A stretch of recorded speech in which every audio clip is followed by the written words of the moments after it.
Hey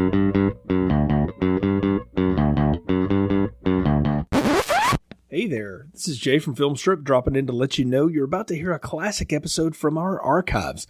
Some of these shows were produced before we called the show Filmstrip Podcast, before we used popcorn ratings, had the standard intro song from Frozen Lake 121, or really even knew what we were doing recording and editing the show. However, there's a lot of fun in them, and we hope you enjoy. Just wanted to let you know in case you noticed the differences. Now, on to the show.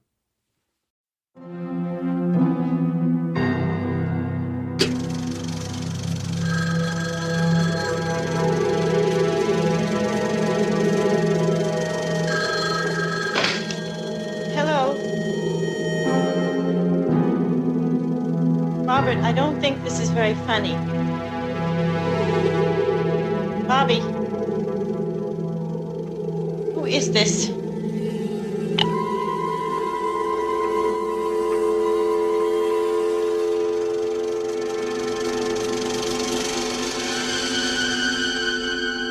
As you watch the screen, your heart begins to beat faster.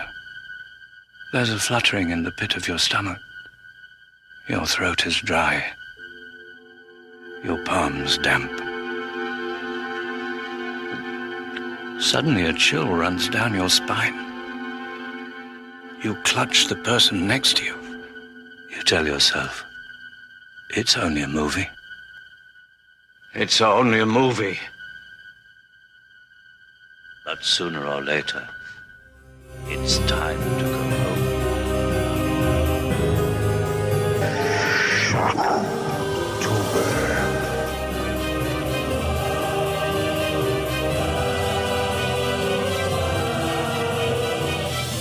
Welcome to Filmstrip. I'm Jay. I'm Anna. And this is our review of When a Stranger Calls, starring Charles Durning, Carol Kane, Colleen Dewhurst, Rachel Roberts, Ron O'Neal, and Tony Beckley. Co-written and directed by Fred Walton, released in 1979 on a budget of $740,000, grossed over $21 million, and became the epitome of the babysitter and the man upstairs urban legend. Now, this is the first film in our Shocktober list of movies, and full disclosure, I've seen this one many times.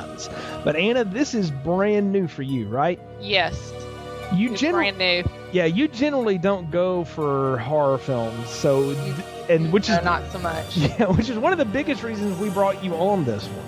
But I won't lie, the other one is because you do represent the female point of view in our universe here, and you do have small children.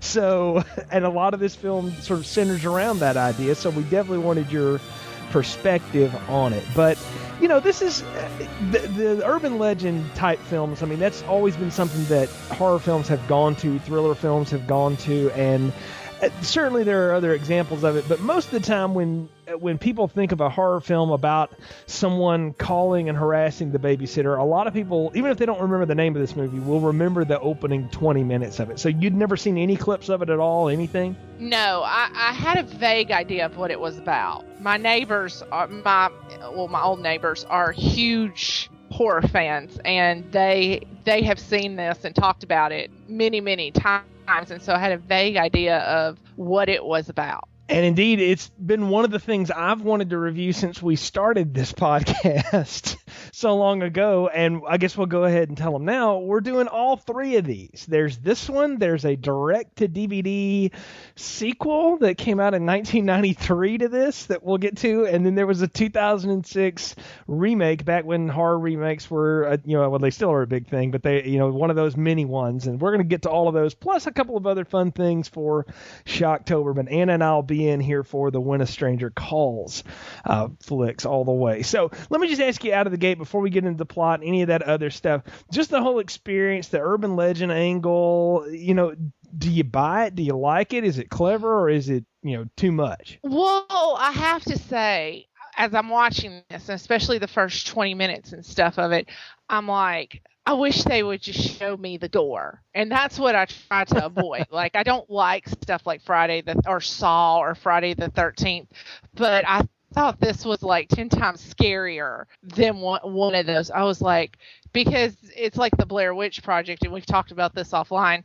You let your imagination go, and sometimes your imagination can be way worse than anything they put on the screen. I would agree with that your imagination is often worse than if you're going with a movie, than what is on the screen in front of you. And I think that's one of the brilliant parts of the opening of this film in particular, is the way that they build the suspense. And I'm reluctant to even call this a horror movie. This is really a thriller. It is. The other thing is, you were saying earlier about my perspective with the small children and female perspective. I actually watched this at work, and so it was still scary with all the lights on in my office, and nobody's gonna hurt me, but it was still very suspenseful. And then we had gone out of town, and then the first night, like a night or two back, my mom had left, and things went back to normal. And usually at night, I'm like the babysitter in this film. My husband goes to sleep way earlier than I do. The kids go to sleep, and so this is my time to kind of catch up on chores, to do some work, or to watch something on TV that I watch that nobody else wants to watch, or just some time to decompress. And the house is usually quiet, it's me and the dog. So, and I sent you an email to this effect too. I'm putting up some laundry in the linen closet in my house, is right next to my daughter's room. And I go to check on her like I normally do. And all I could hear in my head was, have you checked the children? Have you checked the children? And it just totally freaked me out. I was so freaked out. And I'm thinking, okay, I got to set my alarm. I got to get, I'm like, thank God I got my dog, even though she's just a little wiener dog. If anyone comes near the house, she barks. And I'm going through, and I mean, I don't have a big house. I have a ranch, for crying out loud. And it's not like if someone was in my house, I wouldn't know it.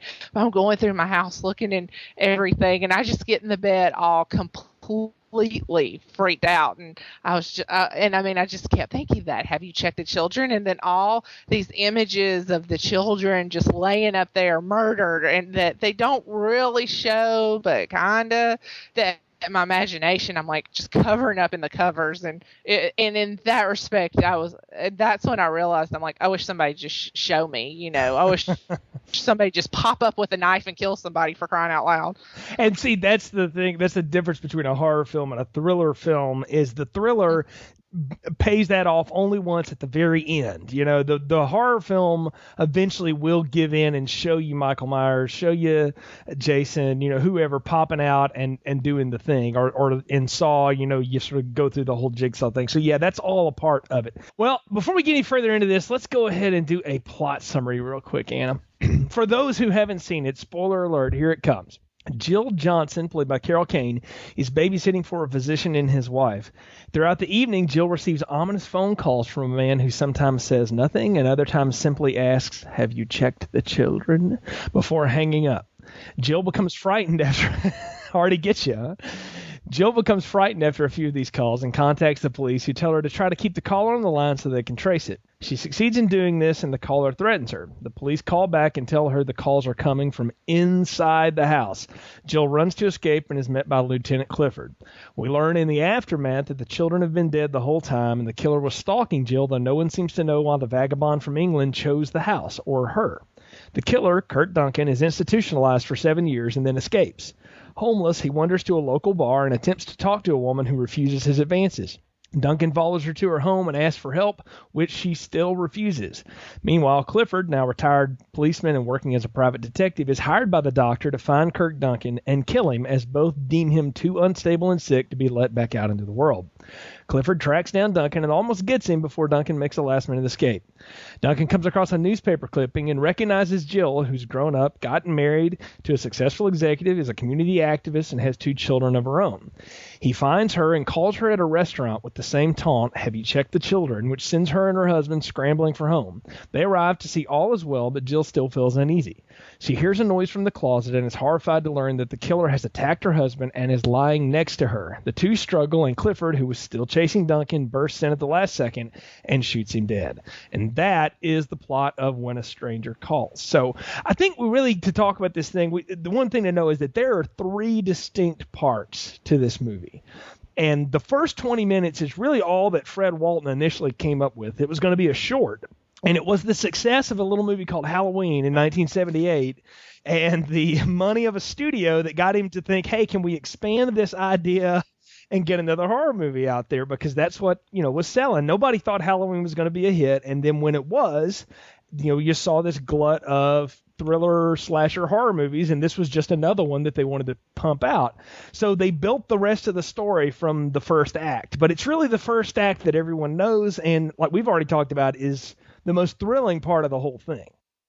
And I do know, as I was catching up on this and reading this, that a lot of stuff I read online said that one of the problems with this movie is the second and third part is it's got a lot of plot holes, and it doesn't make a whole lot of sense even for a horror movie. Yeah, and I think the thing about horror movies, the ones that work, and I talked about like Halloween, the grandfather of them all, Psycho, some of the other ones that really work well, it's because their plot is basically very simple. And in the start of this one, the plot is very, very simple. The problem is it becomes incredibly convoluted because, particularly when we have to reintroduce Jill back into the third act, that's a really, we'll talk about it when we get there, but it's a pretty weak way they get her back into the story. Like it almost doesn't even work, but you go with it if you're going to go with it or not. But I agree with you. The second and third act, this movie starts to fall apart a little bit. Though there's some of it I will want to ask you about because I tend to go with a little bit more of it than the average bear. But you're right. It is mostly any praise this film gets is because of this first bit. And let's talk about the first bit. It's a great opening. It's just this real simple kind of strings and little, haunting theme and this girl walking down the street to go to a babysitting gig. And I could imagine in the 1970s when this was made, and this is supposed to be the early 70s when we opened the film, that was just how life was. Yeah, I got that, but I agree with you. I agree with that part. But as a parent, on the second part, because as I'm watching it, and Jay, you've seen it way more than I have. Correct me if I'm wrong, but I was under the impression that the kid that he had done all the killing or murdering the children before the parents even left. That the babysitter wasn't there for like hours and hours and hours, or did I miss something? In no, because they walk in and they've just gotten the kids to go to sleep, and the parents are ready to leave, and then we kind of cut away to her sitting there, doing homework, talking on the phone, and we're never told how much time elapses. Okay, and that was one of the problems I had with the first part. I've always gone with this, that what we really see is basically the last hour or so of her babysitting gig, because remember the mom says the thing to her like, we're going to go to dinner, and if we decide to go to a movie, we'll be really late. Please don't wake up the kids. They're both getting over colds. So Jill knows she's in for a long night one way or the other. Yeah. So I took it as, she had been there a couple of hours and was talking to her girlfriend and then started getting calls, and he killed the kids and broke into the house and killed the kids after he saw the parents leave. See, that's not how I took it. I took it that because the mother says that we're gonna go eat, and she says something kind of like we'll be home in a couple hours, and if not, then we'll be home in just 4 hours. She gives a time frame, and she gives a time frame when she's talking to Jill initially, and so it made me think, that's one of the things that kind of, as I'm watching this, I'm like, okay, because the cops say that the kids have been dead for hours. I'm thinking, okay, did he kill them before the parents left or after the parents left? And it was just, I guess it's just, as a parent, it's kind of a sticking point, and it kind of freaked me out because I'm like, how could the parents not know that the kids are up there dead? Yeah, and I kind of took it as that he killed them not long after they left and Jill had arrived. That they had been dead a long time, but that, everything that goes down here is really about a 4-hour swing. Because remember when she does the whole trace call bit with him, she's trying to keep him on the phone by going, the Mandrakeses will be home, and he's like, I know. So you get the idea that somehow or another he maybe had already broken into the house and was eavesdropping on that anyway. You could take it that way. Again, I know that because I've seen this so many times. But either way, they leave and Jill's there alone. And what starts working about this film is that there's really nothing that happens for about 5 minutes here. It's her talking on the phone to a girlfriend about tell Bobby I like him, but don't tell him I like him. You know, that whole bit. Yeah, and she says something too about give him this number and he can call me. Yeah. Now let me ask you this: is Jill a high school student, or do you buy her for a college student? Oh, I don't know. That's a very good question. I would buy her for a high school student. I bought her as I've always seen this as high school until I watched it this time, and then it's something about the way when she decides she's like freaking out and she pours a drink. She doesn't do it like a high school student would. A high school student would just drink straight out of the bottle. Oh. She pours that drink like somebody knows what she's doing. And I'm sort of assuming most 17-year-olds don't know how to pour a scotch on the rocks the right way. I don't know. Not that I do. But I don't know. I just read that this time. And then when you see her later, Carol Kane was like 27 when they shot this anyway. So she doesn't look like she's in high school at all. And when they let her hair down, she looks a lot older. And so when they go 7 years later, I'm like, well, I could kind of buy she's 20, and then, maybe she's almost 30 by the second part of it. I don't know. I don't know that it matters. It's just, she's alone but with her whole conversation with her girlfriend too is another thing. They don't talk about, I'll see you at the dance, I'll see you at school, are you going to the game? They talk about like, did you see this guy? I really like him. I don't know. I don't, it's a little thing to get hung up on, but I was curious how old you thought she was. I still think she's young, but she's. No, I thought she was about 17. If I was to guess, I think she was about 17, 16 or 17. Yeah, and like I say, it works either way, but one way or the other. But she's got this job, and nothing's happening. And it's just the thing about this thing that works is that this house is gorgeous, but it's really dark. She's really sitting kind of in the dark room by herself. And I don't know about you, like because I never did any babysitting, but when you did it and the kids were in bed, did you like just sit in the living room in the dark or what? I did honestly babysit once, and no, I was actually in the room with the child. Okay. Yeah. But I don't know, I thought it was neat that she's just sort of down there alone, but they've set that up already because don't disturb them. Please do not bother them. They're sick, and I don't want them to be, disturbed.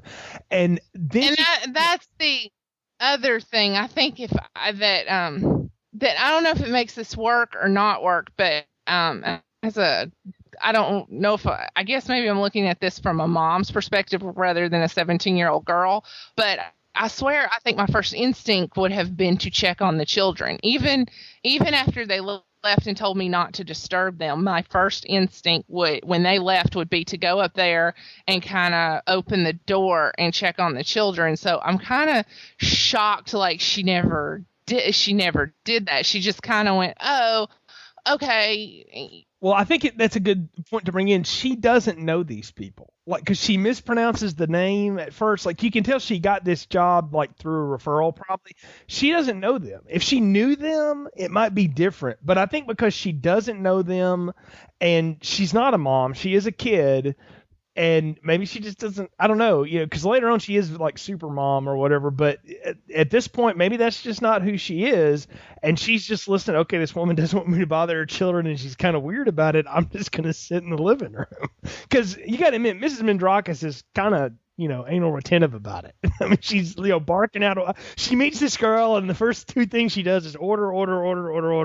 And I'm sure Jill's just like, okay, yeah, I got it. See, Dad's much more, the doctor's much more friendly, but the mom's a little, I don't know. I kind of got the idea that, I could see Mom as like the community activist, on top of everything, run the PTA kind of woman, and Dad's sitting over there with his hand in his, face.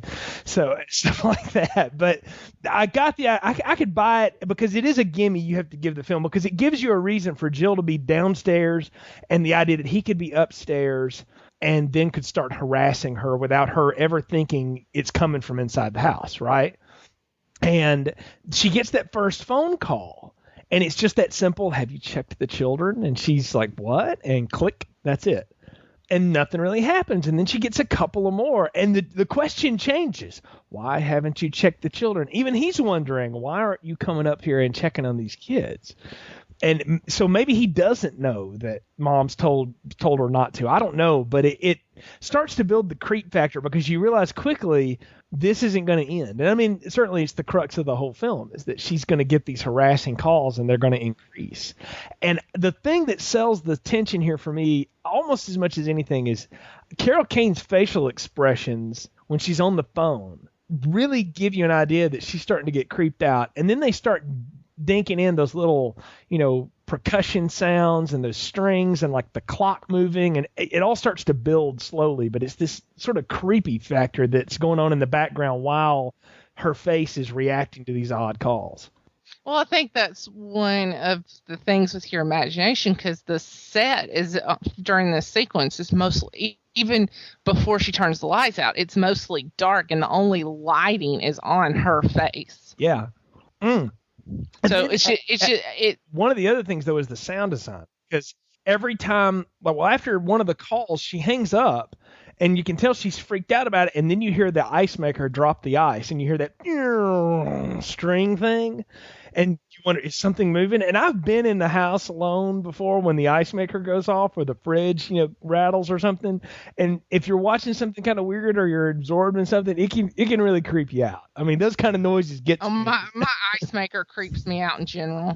It seems like it always makes ice at the most inopportune time. It's like when the house is real quiet or I'm alone or something like that, and it's like you hear the ice maker like da da da, like the ice drop or whatever, and I'm always like, my ice maker just creeps me out.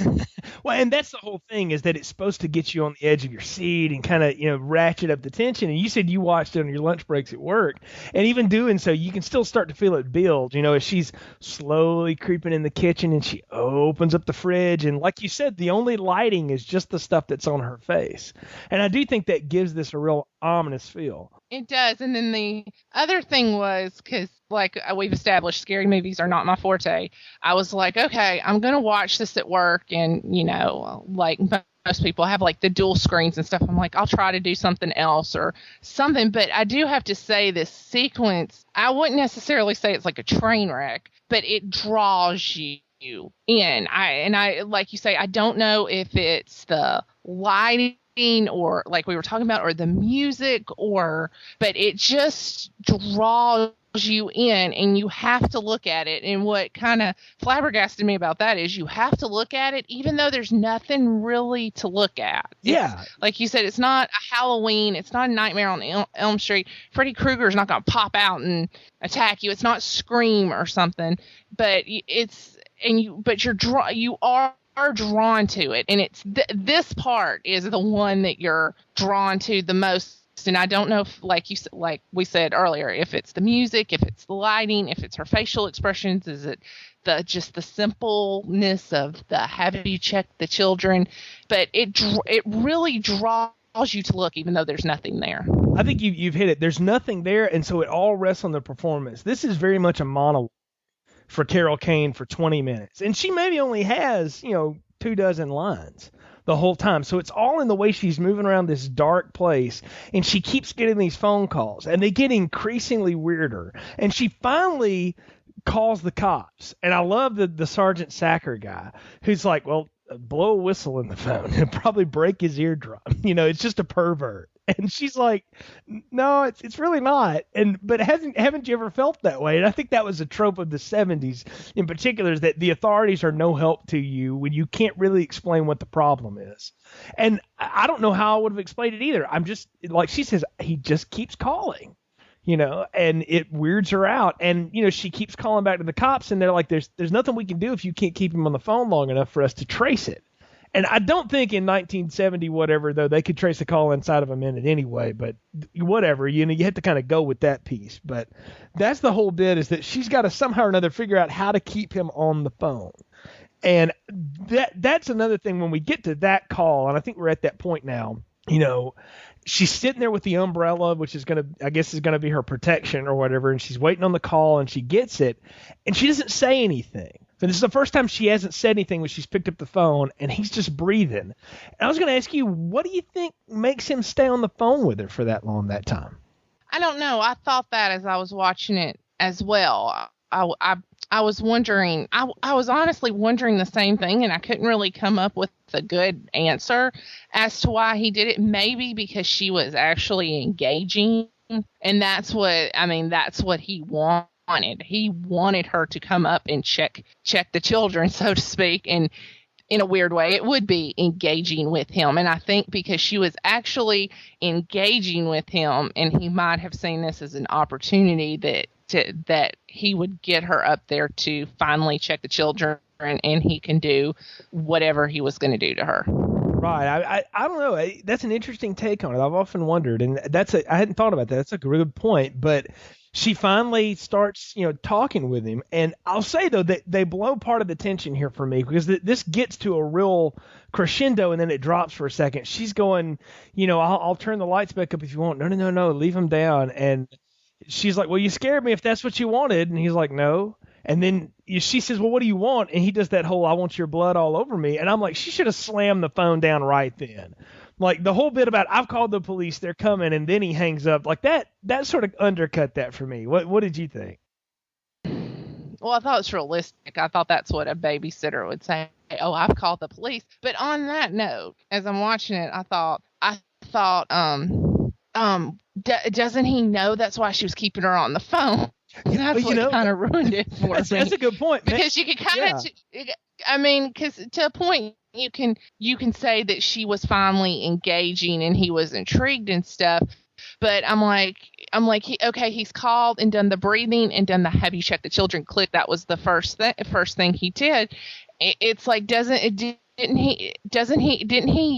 that run through his mind before she said, oh, I called the police? That's something that I kind of thought was a little bit of a hole in the whole thing. It's a cheat. It's a little bit of a cheat. But again, if they've done their job, which at this point I think they have, of ratcheting up that tension, you're at the point now where you realize she's just, let loose her best play. And he's like, you did what? And then he slams the phone down and she's like, uh-oh.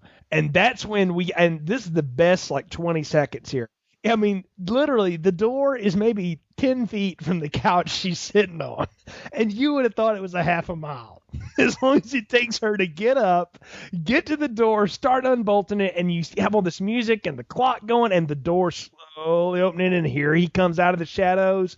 That whole bit works totally for me because you buy that it's this long distance she's got to cover, and it's really, like I said, less than 10 feet. And of course, opens up on Charles Durning's face, which of course would make everyone scream bloody murder.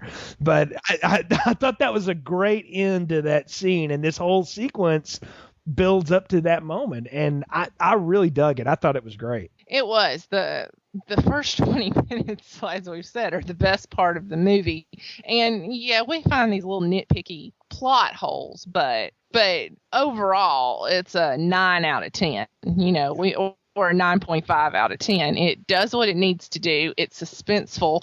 They've hit like we've said, they've hit the lighting right. They've hit the music right, and the sound, and not just the music, but the sounds, like the ice maker and the door creaking and the phone ringing and the heavy breathing. They've hit everything on cue to give you the right amount of suspense. Yes, there's a couple of little holes that can ruin it if you overthink it, but all in all, it's a 9 out of 10. Yeah, and we find out in that aftermath what has happened. You have Ron O'Neal, who's the first officer on the scene. He meets Clifford, Charles Durning, the lieutenant, and he gives him the whole lowdown.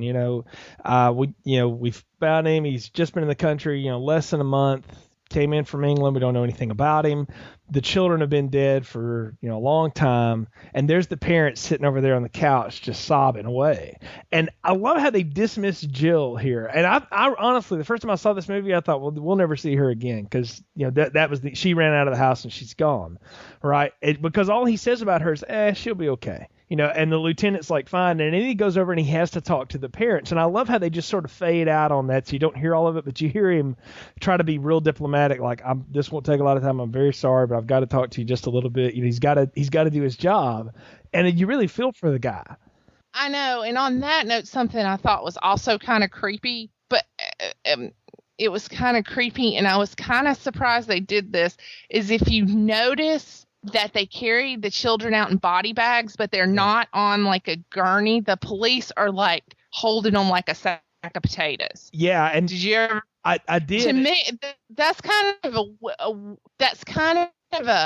I don't know. I don't know if it's because I have children or what, but that struck me as really not necessarily creepy, but number one, I didn't think of I mean, if you watch Law and Order or CSI or something, even if it's a kid, nobody's carrying a body bag out like a sack of potatoes. They're always on like a gurney or something. Or if they're not on a gurney, it's like, two people holding the bag. And I don't know if this was kind of a ploy to let us know without knowing that the children were very small, or I think it's two things, that they're really small, and later on, Clifford, in one of his explanations to somebody when he's trying to talk about how dangerous he is that, we find out that Duncan, the killer, basically tore him apart with his bare hands. So, not to be grotesque, maybe they're in multiple pieces. I mean, that's awful to think about. That's the other thing, like I said, like they're carrying them out like a sack of potatoes. Exactly. So, and they're carrying them out, and there are their parents sitting in the living room. I can't even imagine what that would feel like.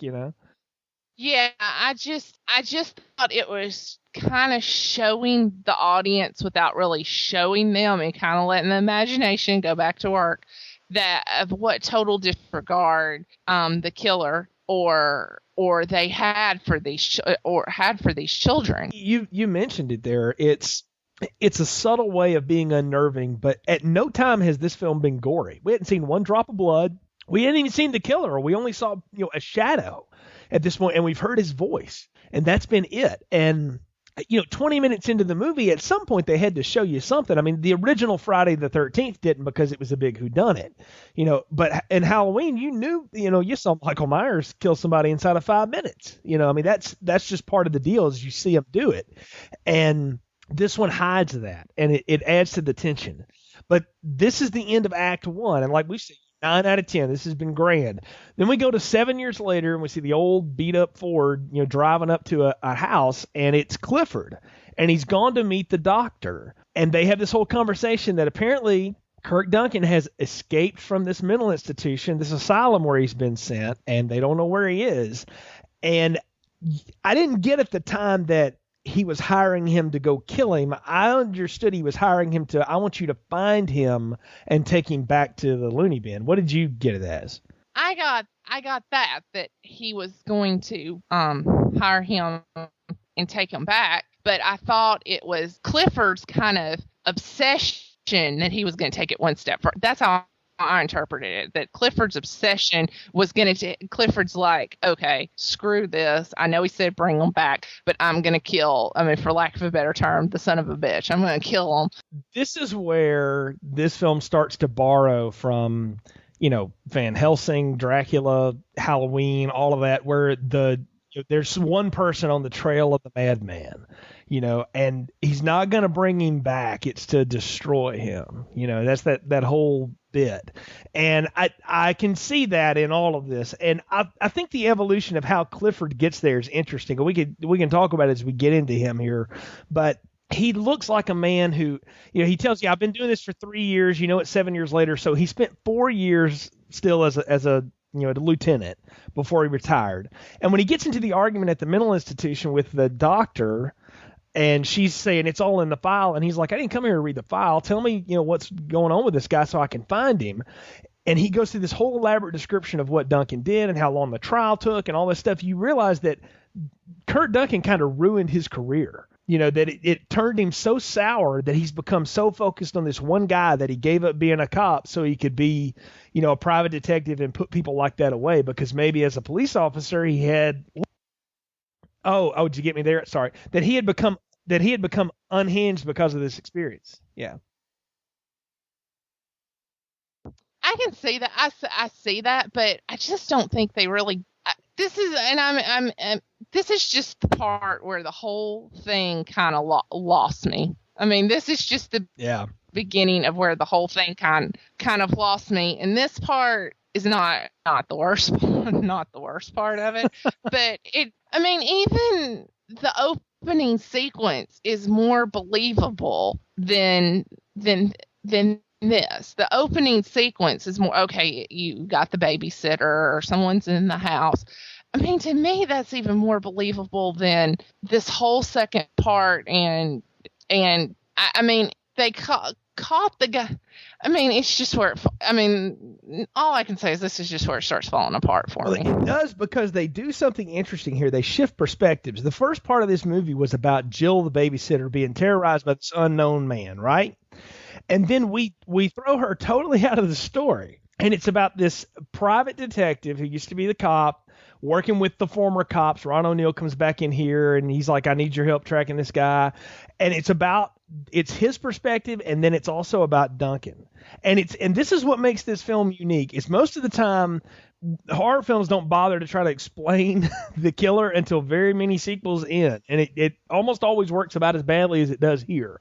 But they put this man on the screen. Tony Beckley is a British actor who, should be noted, died very shortly after the photography was done on this film. He never even saw it. He was terminally ill when they shot this. And you can tell he doesn't look well.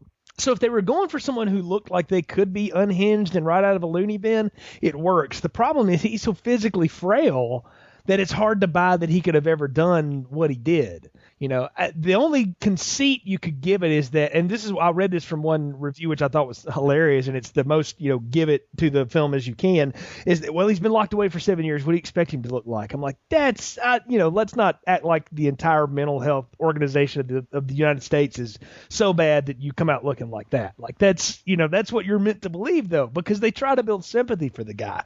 He's in the bar, and you know who he is immediately because of the accent. You're like, oh, that's him. That's got to be him.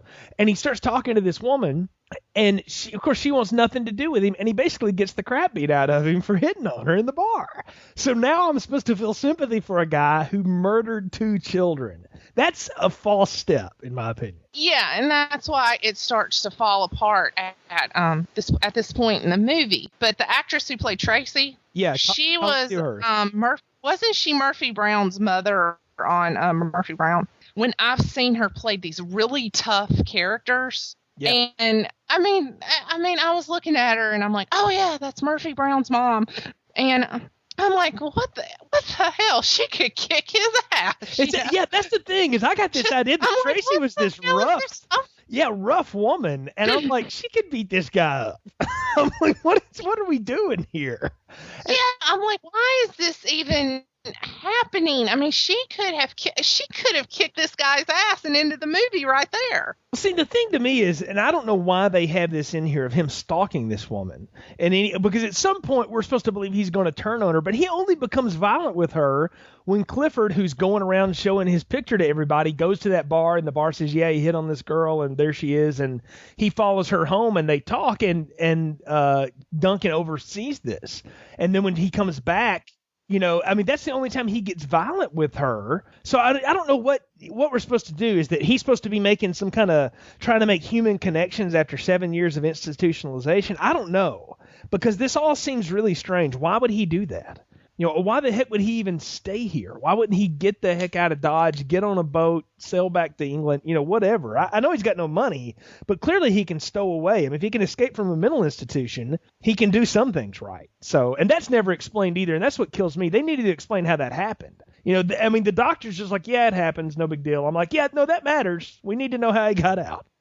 So, I mean, it's not like it's Arkham Asylum or something. Well, this is true. It's not max security, but the point is he was I was making a point because what I was trying to say is, like, in Batman, they always escape from Arkham. They're always escaping from Arkham Asylum, and I'm like, I would think this would have a pretty good security. It's not like Arkham Asylum where the Joker and the Riddler and everybody just seems to escape willy-nilly. I would think this would have a little more security. And then also on that point, I was thinking, as one of the reviews and the complaints with this movie is that he is so frail. How could he have done that to the children? Well, then, as frail as he looks after 7 years in that institution, how was he physically able to escape too? Yeah, that's another thing. I mean, and I think what they're trying to show us here is that, at the first of it, Clifford hears this ranting and raving tape of him, refusing to take his medicine and basically having to be restrained, right? And he just goes mad. Mm-hmm. And then we see him, and he's a much more docile creature. And he's very polite, and he's just trying to get along, and he's not he's you see him, and I think we're supposed to go, oh, see, he's crazy. So as long as he doesn't go wild, he's okay. But when he's cornered is when he loses his mind. And now he's been cornered a couple times. When's he going to go off again? I mean, that's the whole. I think that's what. But did you notice that? I noticed this in the tape from the mental institution. Is he kind of had two voices? He had kind of this crazy psychotic voice that you heard, I think, when they were trying to restrain him and give him his medicine. But then he also had kind of that calm, docile voice that said, have you checked the children? Why haven't you checked the children? And so I took it as he was stalking some prey.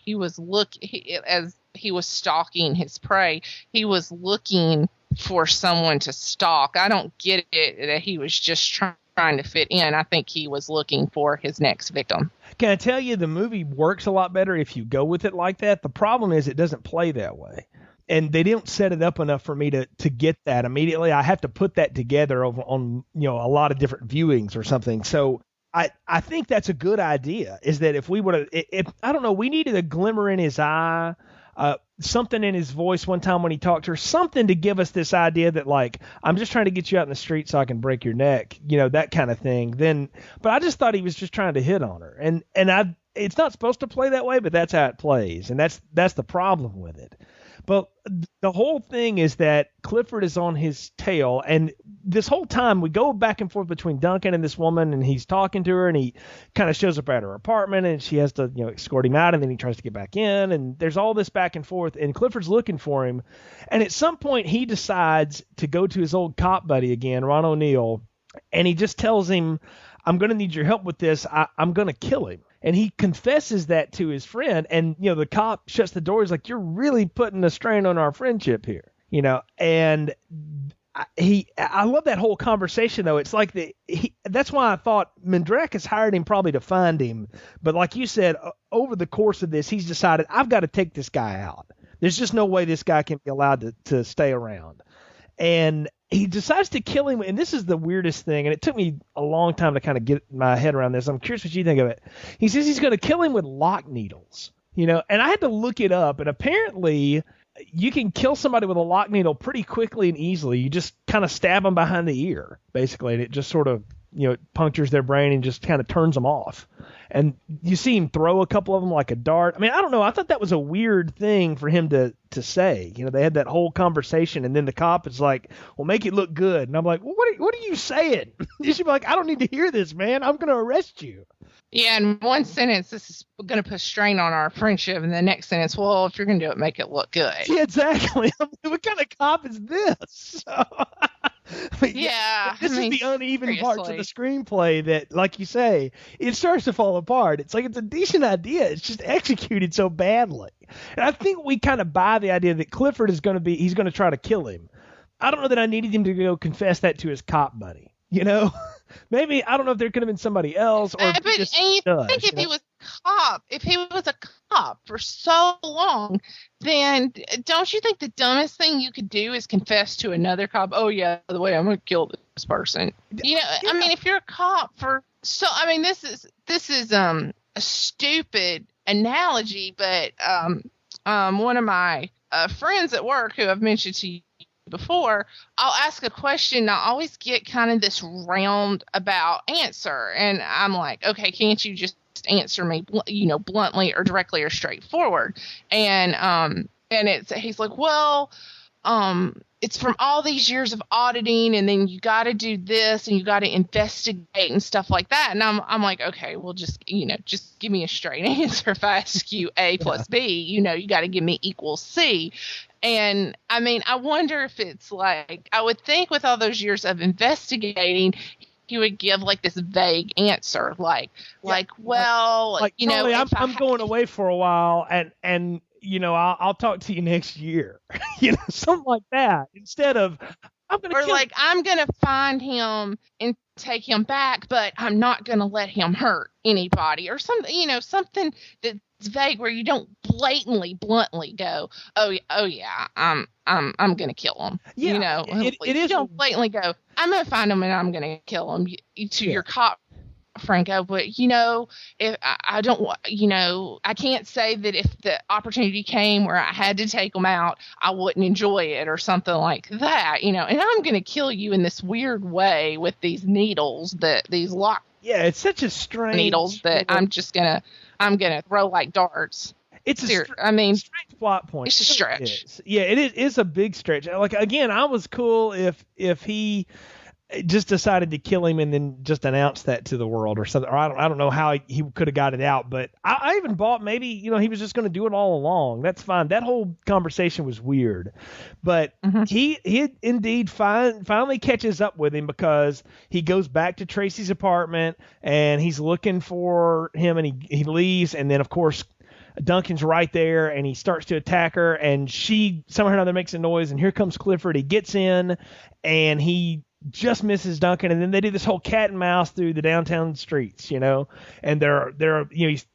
it goes on forever. Like, this is too long in some ways. Like, I get really tired of watching Duncan throw stuff in front of him and the fat man trying to run past it. Like, it was a little weird. I'm like, that little wiry dude could totally outrun this guy. I'm sorry, Charles Durning. There's no way you're keeping up with this guy without, like, having a coronary.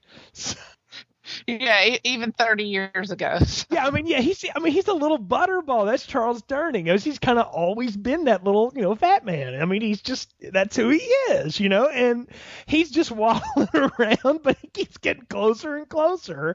And finally he loses track of the guy, and then the weird thing happened. And this is where the movie tries to be suspenseful and weird again. Duncan gets himself off in like a homeless shelter. And he's in the bathroom and he's cleaning himself up and he's standing before a mirror. And this was a bad shot. They should have never showed his chest because he looks so sick, bless his heart. And he's having a total mental breakdown at that point. And he starts having these quick flashbacks. And you see him in the children's bedroom, like lifting up the sheets and talking on the phone and covered in blood. And that's the only time this film goes there. And I thought that was done quite well. It comes at a weird moment, but I did like those flashbacks. It does. And maybe stuff like that should have came sooner, because I think that this is one of the plot holes. Like, we're seeing him when he's in the bar as just, it can be interpreted that he's just trying to fit into society. He's just trying to, make friends, so to speak. And then Clifford comes and just kind of everything goes to hell in a handbasket. And then if we had seen these images or something like that before this point, it would kind of be showing us kind of like a glimpse into his mind, showing us exactly how disturbed he is. But now it's at a point where it's too little too late. Like, I could have bought this if the first time we see Duncan, he's standing in the bathroom of the bar and he's doing that whole touch the mirror, but he's fully clothed still and he's having those flashbacks. Then he walks out and goes and sits at the bar. I'm with you. That would have worked better there, because then I'd have been like, oh my, the killer's loose and he's looking for more prey. Then I would have bought it. But here, it just, the only thing this serves to do is ratchet up tension in a movie that's lost tension for the last 35 minutes.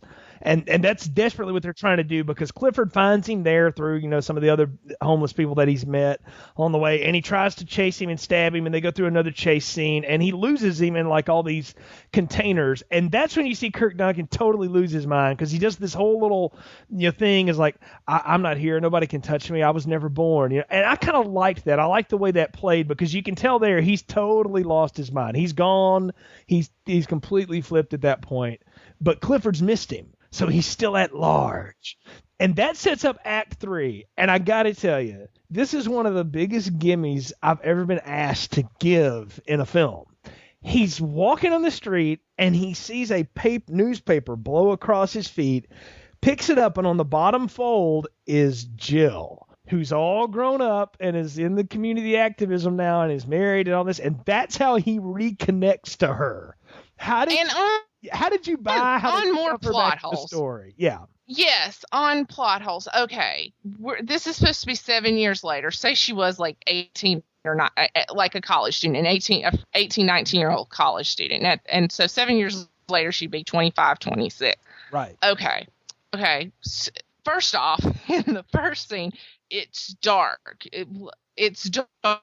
Even when she has the light on, it's dark. He's upstairs. how would he get a really good shot of her face? And then, granted, I mean, I don't know about you, but I mean, I didn't look totally different than what I did at 17, 18, 19 years old. I didn't look totally different at 25, but I mean, you could still be able to tell it's me. But if you weren't like someone who saw me every day or saw a picture of me back then or knew me, you just were this crazy person who saw me in this dark house while I was too busy covered in blood murdering the children, then how can you automatically look at that and go, oh yeah, that's the babysitter from the house where I killed the kids. I got to go find her and kill her. You have hit on the biggest problem I have with this movie, and it comes at this moment with all the stuff that's fallen apart with it here. This is the thing where they shove her back into the story that just bothers me.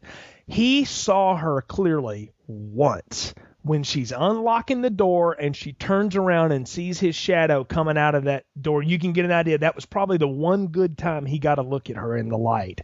And then she runs outside. How would he even remember her after years of electroshock therapy, all kinds of psychiatric drugs, plus the fact that he's flipping crazy? How would he remember her, and why would he care? All she did was run away from him. It would make more sense to me if in the third act, somehow or another, Clifford goes back to the doctor and's like, I failed, I lost him, blah, blah, blah. And then all of a sudden he shows up at Clifford's apartment. If he started stalking the cop, I would buy that because he's seen him a lot. Figured he would have seen him a lot in jail and at the court and all this stuff. He's seen Jill probably 3 times in his life. He saw her in the distance in the dark. He saw her at the light at the door one time, and he probably saw her once in court. And I doubt he would know anything about her. And why would he care? Again, that makes no sense to shove her back into this story like that. Well, the other thing is, if they're gonna shove her in, I think it would make more sense more than a newspaper running across in his line of sight. It would, if she's this community activist and he's homeless, it would make more sense that she's serving soup at a shelter and the voice, he recognizes the voice, or she's on the radio talking about this project or this philanthropy or her award, and he hears the voice over the radio. You've just fixed I think it. that if they're she should have been working a soup line and not, he didn't say anything, but he recognized her, and he looks at her, and then he follows her home, and then the whole bit goes down. Like that I would have bought. That would have been so much better than what we get, because what we get is we are to assume now that because we go to Jill's life, and she's got a pretty good life, nice house, 2 really cute kids, and a husband with the super 70s hair. And he calls her. He's like, honey, put on your best dress. We're going out to dinner. Big news, blah, blah, blah. And what we find out is, and what I find funny is that whole rant that Dr. Mandrakis' wife went on with her. She now gives the same thing to the new babysitter, except Carol Kane doesn't have a real demonstrative voice, so it sounds kind of like a pixie fairy doing it because she's funny. She is a funny woman. She's a comedian by trade. She has a funny voice, and she's doing this whole now. You get caught. She's this little sing-songy thing, and I just am laughing. I'm going, somewhere in her head, she has repressed this awful thing that has happened to her because she doesn't realize she's doing the same thing. But that's what we're supposed to see, is that there's this juxtaposition between these 2 acts, and it's just not there. And, of course, we see them at the restaurant, and this is the part that gets me, is how does he know to call her at the restaurant? And does he sneak in the house and the babysitter's not looking and get the phone number and then go back upstairs and call? How does all that happen and the babysitter never know? Because unlike the Mandrakis' house, her house is well lit. And it's also not built where you could walk around in it like that. Like, it doesn't make any sense.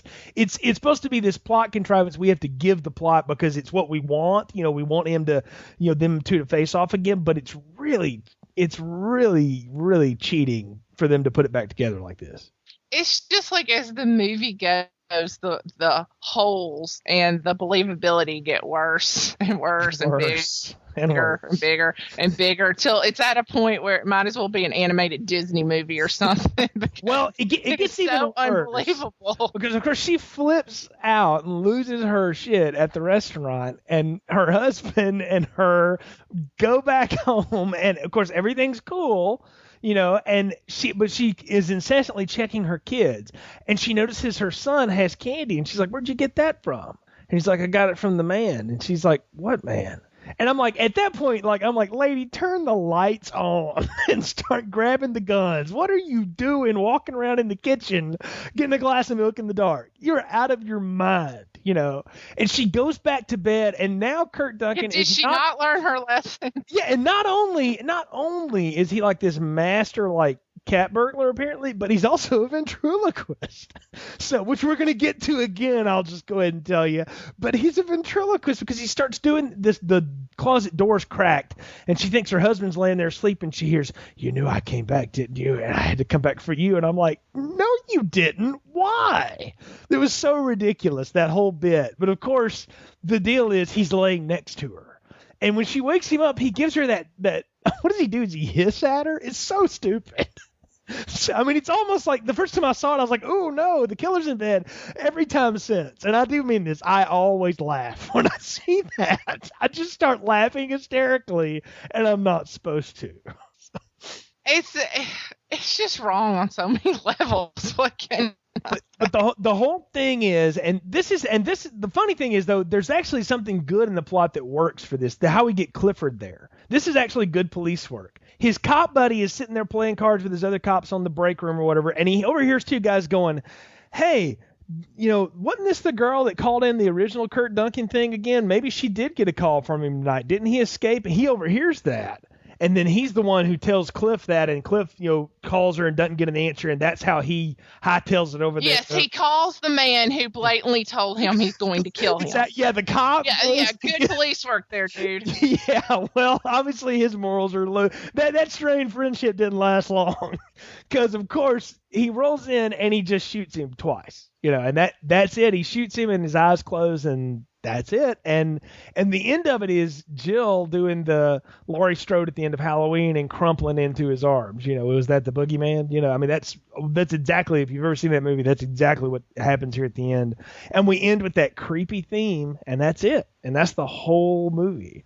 I mean, what did you think of the very end of that? I mean, do you buy that at all? Not the setup so much, but is it satisfying how it goes down in the end? No, because I honestly think the number one problem with this movie is that it's satisfied in the first 20 minutes. It should have been a short, like it was intended. I think that is the problem with the end of the movie. It's satisfied in the first 20-25 minutes. There's no need to go, even if I think if I were redoing it, number one, I would, instead of seeing a newspaper come across, I would have, like I said, have Jill in the soup kitchen, the voice, and then kind of seeing her in person. He would be more, I think that would be more believable that he would recognize her, and she might not so much recognize him at that point because, she's repressed this maybe, and she didn't really get a good look at him either. So, or from what we've seen. So, I think that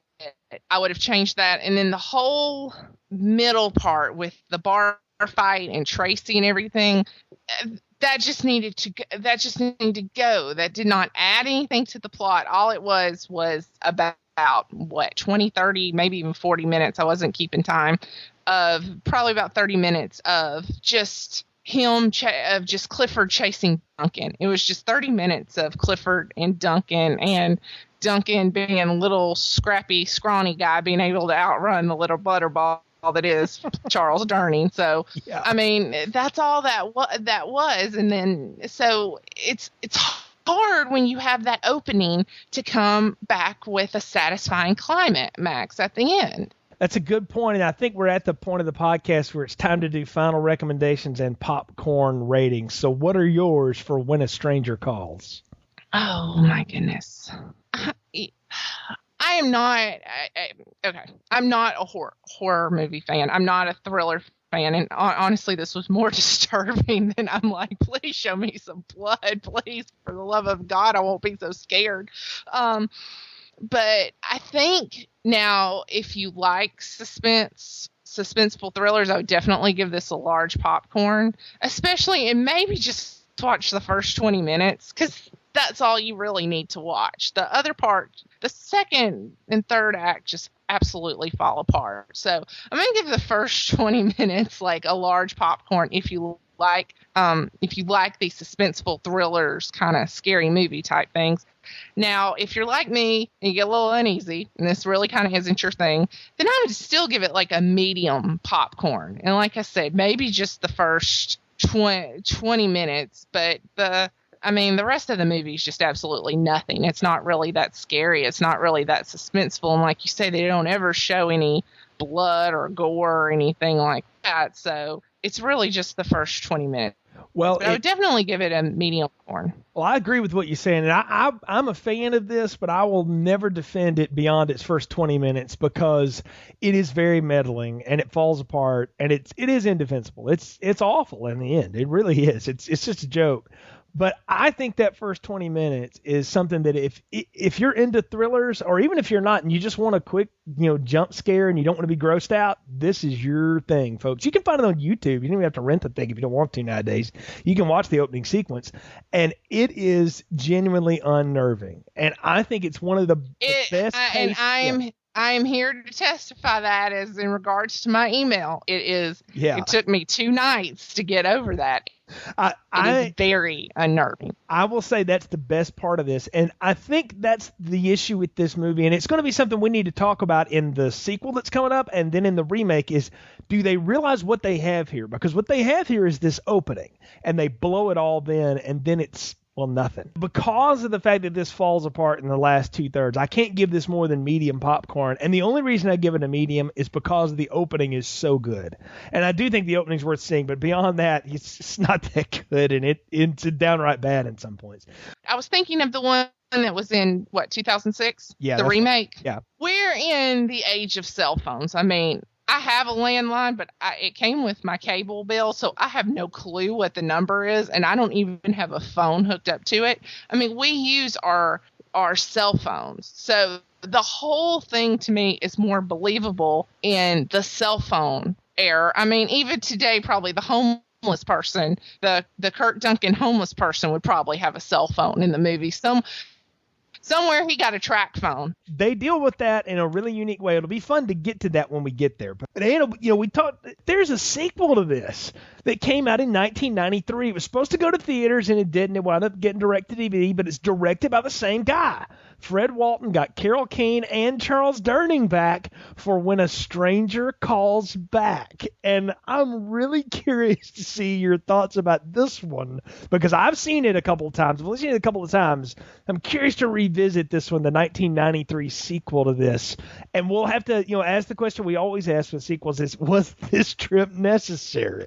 Did we need to go back? I'm having a feeling that it wasn't.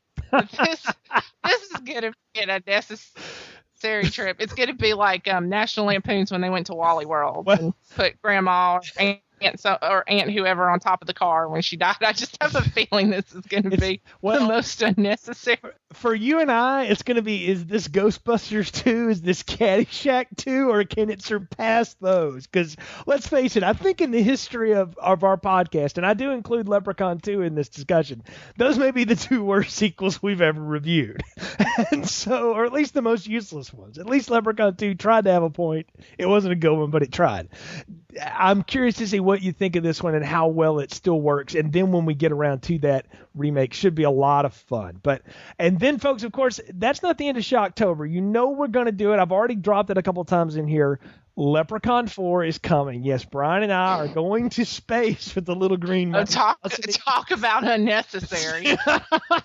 Well, actually, yeah, I'll tell you the reason it's getting reviewed, because the DVDs we bought had 4 of those films on them. So that's where we are. God, but, I bought it for $1, if that makes you feel any better. But anyway, that's coming up at the end of the month. All kinds of fun stuff coming, folks. We really appreciate your support. Thanks for tuning in to Film Strip.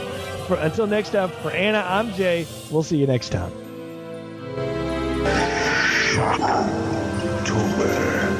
Thanks for listening to Film Strip. Visit our website, continuousplaypodcast.com for more reviews and episodes. It's only a movie. It's only a movie. All content used or discussed in this podcast are the property of their respective owners and used under the Fair Use Act, Section 504c2, Title 17.